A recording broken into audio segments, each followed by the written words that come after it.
सिद्धि की शादी के बाद वो ससुराल चली जाती है। पीछे रह जाती है भाभी रानी। सिद्धि के ससुराल जाते ही भाभी कहती है, अरे वाह जी वाह, सारे कपड़े मेरे। हाय रे पैंट, अरे वाह वाह, मजा आ जाएगा। अरे ये सिद्धि की अलमारी के सामने खड़े होकर क्या बड़बड़ा रही है? जा जाकर देख मेहमानों को विदाई की मिठाई मिली कि नहीं। अब हाँ माँ जी, क्यों नहीं, लेकिन पहले कपड़े तो बदल लूं। अब रानी आ जाती है सिद्धि के उन कपड़ों में जो वो ससुराल जाने से पहले घर छोड़ जाती है।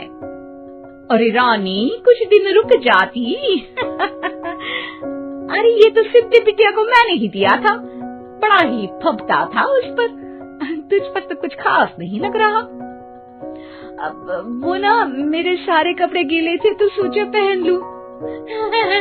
वैसे भी सिद्धि को कौन सा भी पुराने आउटडेटेड कपड़ों को पहनना है। वैसे भी ये सूट तो मैंने तभी पहना था, वैसे खास है भी नहीं ये। हाँ ठीक है, लेकिन ना मेरी सिद्धि पर तो जमता था। सारे मेहमान चले जाते हैं और सिद्धि ससुराल से मायके पहली बार आती है। अपना घर, अपना कमरा, अपनी अलमारी। ये बोलकर जैसे ही सिद्धि अलमारी खोलती है तो सामने उसके कपड़ों की जगह कुछ और ही रखा होता है। माँ, ओ माँ, जरा कमरे में तो आना। सास और रानी वहाँ पहुँच जाते हैं। रानी ने पहनी होती है सिद्धि की जींस और टी शर्ट। अरे भाभी, ये क्या? ये तो मेरी बड़ी ही महंगी टी शर्ट है, इसे आपने घर में क्यों पहनी है? अरे बहुत मिलती है दीदी ये चौक की मार्केट में, 150 में। ओ भाभी प्लीज, ये एरोपोस्टल है, 2000 की एक टी शर्ट। ओहो, 2000 में तो दीदी 4 साड़ी आ जाए।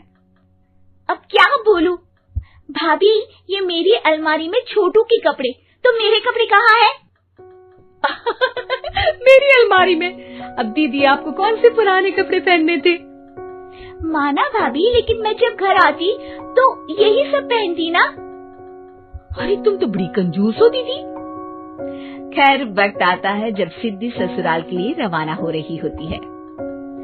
अरे रानी, अंदर से सिद्धि का गिफ्ट ले आ, लड़की पहली बार ससुराल से मायके आई है। रानी अंदर जाती है और एक सिंपल सी साड़ी लेकर बाहर आ जाती है। ये लीजिए माँ जी।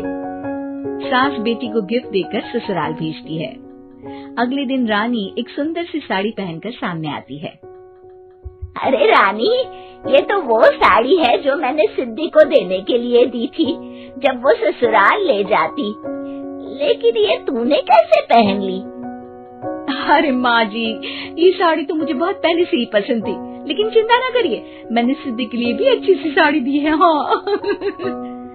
तभी सिद्धि का फोन आता है। क्या माँ, कुछ अच्छा तो दिया होता ससुराल ले जाने के लिए। अरे पहले दिखा दिया होता। ये चमकते हुए पैकेट में नौकरानी वाली साड़ी मत दिया करो माँ। अरे बेटे, वो तेरी भाभी ने ना गलती से उससे पैकेट बदल गया। हाँ, मैं कल ही तेरे भाई के हाथ से तेरा वाला पैकेट भेज दूंगी। अरे रहने दो माँ, आई एम श्योर भाभी ने अभी वही साड़ी पहनी होगी जो तुमने मेरे लिए रखी थी। तुम तो समझ नहीं पाई उनको। खैर छोड़ो, मैं ज्यादा बोलती अच्छी नहीं लगती, रहने दो, आपको उन्हीं के साथ रहना है, फिर बात करेंगे। सास को रानी पर गुस्सा आ जाता है। वो उसके कमरे में जाती है जहाँ वो शादी का एल्बम देख रही होती है। रानी, मार्केट जाकर एक ऐसी ही साड़ी लेकर आ, कल प्रतीक जाकर सिद्धि के घर दे आएगा। अरे क्यों माँ जी, कितनी साड़ी देनी है दीदी को? यहाँ कोई सेल लगी है क्या? अरे चुप कर, मेरे बेटी के हिस्से की साड़ी खुद पहन ली, अब ज्यादा ज्ञान बांट रही है। एक दिन सिद्धि का फोन आता है। माँ, मेरी सास ने आप सबको खाने पर बुलाया है। सारे लोग सिद्धि के ससुराल पहुँचते हैं। खाना खाकर वो लोग निकल रहे होते हैं कि सिद्धि की सास सभी को गिफ्ट देती है। अरे बहन जी, बेटी के घर का खाना खा लिया, यही बहुत है जो आप ऊपर से गिफ्ट भी दे रही है।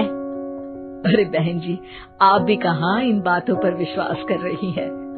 सास सभी को गिफ्ट देती है, लेकिन रानी को जो साड़ी देती है वो अजीब सी हरे रंग की लाल रंग के बड़ी छाप वाली होती है। अरे छी, ये कौन पहनेगा? सासू माँ को तो जरी वाली इतनी सुंदर, और मेरे लिए ये नौकरानी वाली।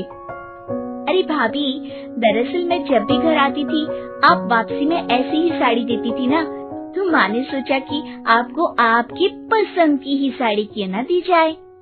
बेचारी रानी, बोलती भी तो क्या। सिद्धि और सास रानी का चेहरा देखकर हंसने लगती है, तो रानी समझ जाती है कि अपने ही बिछाए जाल में वो फंस चुकी है।